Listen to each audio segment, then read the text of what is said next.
Hello friends, welcome to my channel தினம் ஒரு தகவல். This video sponsored by SBO Digital Marketing.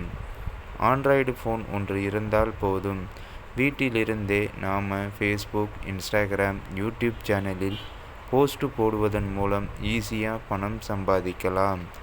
அதற்கான ஒரு சிறந்த இடம்தான் இந்த SBO டிஜிட்டல் மார்க்கெட்டிங்.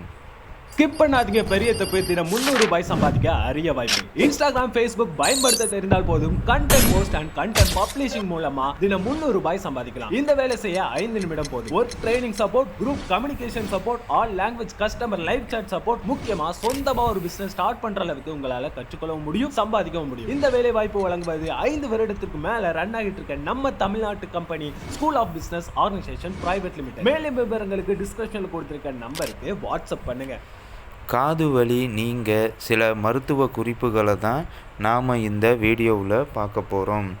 உலகிலேயே வாய்விட்டு பேசி தொடர்பு கொள்ளும் உயிரினம் மனிதன் மட்டுமே.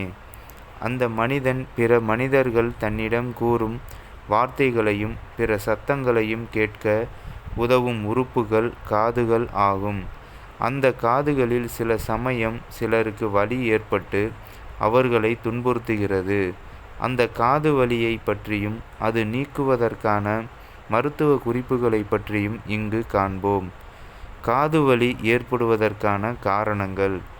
காது வலி ஏற்படுவதற்கு முக்கியமான காரணங்களில் ஒன்று தொடர்ந்து அதிக ஒலி எழுகிற சூழல்களில் இருப்பதாகும். மேலும் சளி பிடித்து கொள்ளும்போது காதுகளில் நீர் புகுந்து கொள்வதாலும் சில சமயங்களில் கிருமி தொற்றின் போதும் காது வலி ஏற்படலாம். காது வலி நீங்க மருத்துவ குறிப்புகள். வெற்றிலையை சாறு பிழிந்து ஒரு சில சொட்டுகளை வலியுள்ள காதுகளில் விட்டால் காது வலி குறையும். பெருங்காயத்தை தேங்காய் எண்ணெயுடன் காய்ச்சி வடிகட்டி அதனுடன் சிறிது நல்லெண்ணெய் கலந்து காய்ச்சி வடிகட்டி இளம் சூடாக காதில் சில துளிகளை விட காது வலி குறையும். எலுமிச்சம்பழ சாற்றை பிழிந்து வடிகட்டி அதன் சொட்டுகளை காதுகளில் விட வலி குறையும். கற்பூரத்தை காய்ச்சி அதன் சில துளிகளை காதுகளில் விட்டு அந்த கற்பூர திரவத்தை காதுகளின் அடியில் கழுத்து பகுதியில் நன்கு சூடு பறக்க தேய்க்க காது வலி நீங்கும். குளிக்கும் போதோ அல்லது நீச்சல் பயிற்சியின் போதோ காதுகளில் நீர் புகா வண்ணம் பாதுகாக்க வேண்டும்.